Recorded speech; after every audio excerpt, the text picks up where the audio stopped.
स्वागत है स्टूडेंट्स आपका हमारे चैनल पर। आज से हम एक नई सीरीज़ चालू करने वाले हैं जिसमें हम कक्षा 10 की विज्ञान के टॉपिक वाइज टॉपिक कवर करेंगे। जितने भी इम्पोर्टेंट टॉपिक्स हैं और उससे रिलेटेड सारे प्रश्न उत्तर भी कवर करेंगे।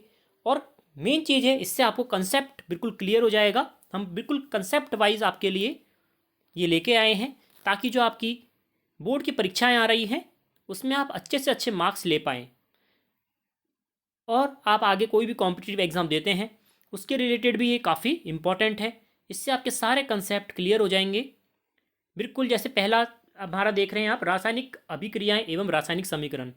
ये हम टुकड़ों में देखेंगे। पहले हम इसके बारे में बताएंगे, फिर इसके हर एक रासायनिक अभिक्रिया और रासायनिक समीकरण के बारे में डिस्कस करेंगे और उसकी हैंड टू हैंड प्रश्न उत्तर भी करेंगे। तो चलिए स्टार्ट करते हैं आज से नई कंसेप्ट क्लासेस हमारे चैनल की तरफ से।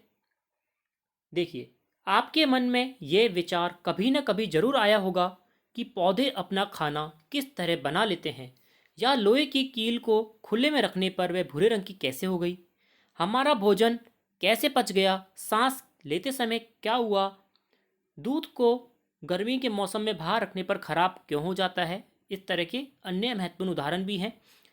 उदाहरण के लिए प्रकाश संश्लेषण क्रिया में पौधे कार्बन डाइऑक्साइड गैस और पौधे और पानी के द्वारा सूर्य के प्रकाश और क्लोरोफिल की उपस्थिति में ग्लूकोज और ऑक्सीजन बनाते हैं। ये एक रासायनिक अभिक्रिया है जो प्रकाश संश्लेषण द्वारा होती है, जिससे पौधे क्या करते हैं, खाना बनाते हैं और क्या बनाते हैं, ऑक्सीजन देते हैं हमें। इस क्रिया में प्रयोग होने वाले पदार्थ कौन कौन से हुए, कार्बन डाइऑक्साइड और पानी की प्रकृति और पहचान भौतिक या रासायनिक रूप में बदल जाती है। इसे हम रासायनिक अभिक्रिया कहते हैं। तो रासायनिक अभिक्रिया क्या होता है, किसी भी क्रिया में प्रयोग में होने वाले पदार्थ, उनकी अगर प्रकृति और पहचान भौतिक या रासायनिक रूप में बदल दी जाती है या बदल जाती है, उसे रासायनिक अभिक्रिया कहते हैं। ये इंपॉर्टेंट डेफिनेशन है, आपको याद करनी है। यह रासायनिक अभिक्रिया एक प्रकार से रासायनिक परिवर्तन है जिसमें बनने वाले नए पदार्थ के गुण प्रारंभ में लिए गए पदार्थों के गुणों से भिन्न हैं। तो रासायनिक अभिक्रियाओं में क्या होता है, जो हम पहले पदार्थ लेते हैं और जो हमें बाद में पदार्थ मिलते हैं वे आपस में अलग होते हैं। जैसे कि हमने प्रकाश संश्लेषण की क्रिया में देखा, हमने क्या लिया, कार्बन डाइऑक्साइड, पानी और सूर्य के प्रकाश में क्लोरोफिल की उपस्थिति में क्या बना, ग्लूकोज और ऑक्सीजन। रासायनिक अभिक्रिया हुई भी है नहीं, ये पता हमें चलता है निम्नलिखित में से कोई एक या एक से अधिक परिवर्तन दिखाई दे। जैसे कि यदि रासायनिक अभिक्रिया में अवस्था में परिवर्तन हो गया, रंग में परिवर्तन हो गया, अवक्षेप बनना, तापमान में परिवर्तन या गैस का उत्सर्जन, उत्सर्जन मतलब गैस निकलना,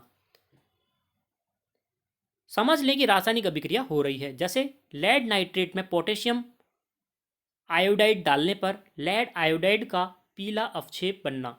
जैसे कि लेड नाइट्रेट में पोटेशियम आयोडाइड डालते हैं तो क्या बनता है, एक पीला अवक्षेप बनता है, जिससे पता लगता है कि रासायनिक अभिक्रिया हो रही है।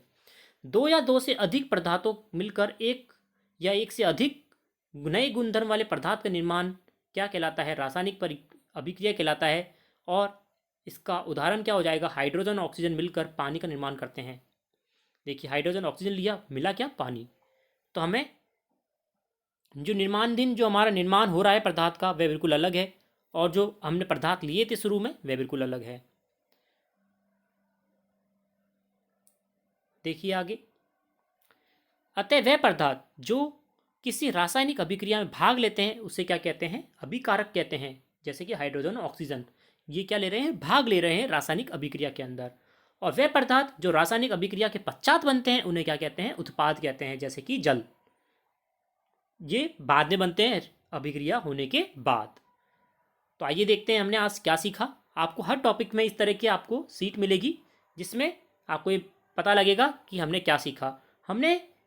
हम कैसे कह सकते हैं कि किसी परिवर्तन में रासायनिक अभिक्रिया हुई है या नहीं, कैसे पता लगेगा, उसके बाद में हम देखने पर हमने पढ़ा था, अगर उसकी अवस्था में परिवर्तन होता है, रंग में परिवर्तन होता है, अवक्षेप बनता है, तापमान का परिवर्तन होता है या फिर गैस का उत्सर्जन होता है, तो उससे हम पता लगाते हैं कि रासायनिक अभिक्रिया हुई है नहीं। दूसरा प्रश्न देखिए, निम्नलिखित क्रियाओं में रासायनिक परिवर्तन को छांट कर लिखिए। प्रकाश संश्लेषण की क्रिया, इसमें क्या हुआ देखिए, हमने ऊपर क्या क्या देखा, इसमें अवस्था में परिवर्तन हो गया, गैस का उत्सर्जन भी हुआ। पानी के उबलने में क्या हुआ, अवस्था में परिवर्तन हो गया। कागज को फाड़ना, कागज को फाड़ना क्या है, एक रासायनिक परिवर्तन नहीं है। दूध से दही बनना रासायनिक परिवर्तन है। दी गई रासायनिक अभिक्रियाओं में अभिकारक एवं उत्पाद लिखने हैं। अभिक्रिया हमें पढ़ा है, हमने क्या पढ़ा, अभिकारक कौन से होते हैं, जो भाग लेते हैं। तो भाग कौन सा ले रहा है इसमें देखिए, मैग्नीशियम प्लस ऑक्सीजन, ये भाग ले रहे हैं। और पदार्थ जो हमें बाद में मिला समीकरण के बाद में, कौन सा मिला, मैग्नीशियम ऑक्साइड, तो ये क्या हो जाएगा, उत्पाद हो जाएगा।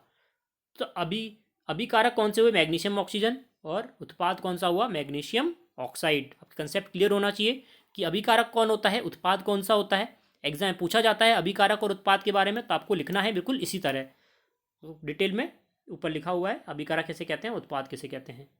Carbon plus oxygen carbon dioxide. अब इसमें बताइए कौन सा अभिकारक है और कौन सा उत्पाद है। देखिए अभिकारक कौन हुआ, कार्बन और ऑक्सीजन, और उत्पाद कौन से हुए, कार्बन डाइऑक्साइड। प्रकाश संश्लेषण क्रिया के अभिकारक एवं उत्पादों के नाम लिखकर रासायनिक अभिक्रिया में लिखना है। तो देखिए प्रकाश संश्लेषण की क्रिया कैसे कैसे हुई, कार्बन डाइऑक्साइड, और क्या था हमने देखा ऊपर, कार्बन डाइऑक्साइड और पानी, सूर्य के प्रकाश और क्लोरोफिल की उपस्थिति में।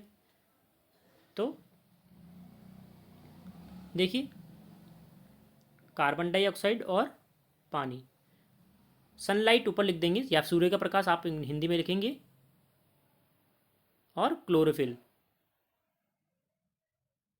क्लोरोफिल, इससे क्या क्या बना, ऑक्सीजन, और क्या बनता है,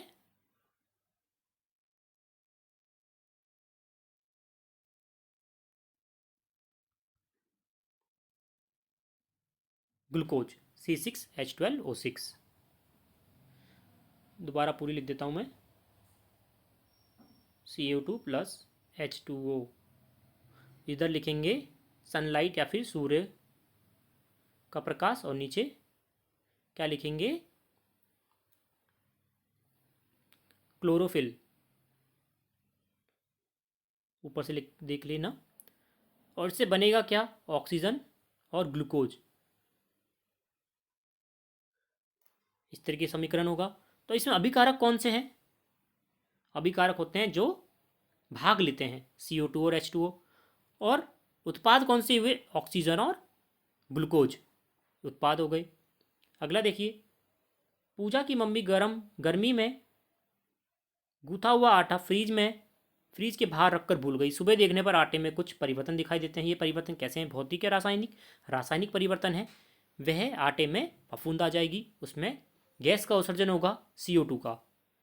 तो बच्चों ये था हमारा पार्ट 1, जिसमें हमने रासायनिक समीकरण क्या होता है और रासायनिक समीकरण किस प्रकार बनता है, अभिकारक क्या होते हैं, उत्पाद क्या होता है, यह हमने डिटेल में पढ़ा है। इसके साथ ही हम अगला टॉपिक बाद में पढ़ेंगे। ये पार्ट 1 है, आपको इसकी प्लेलिस्ट मिल जाएगी विज्ञान कक्षा 10 कंसेप्ट के नाम से, जिसमें हम कंसेप्ट वाइज चलेंगे। धन्यवाद।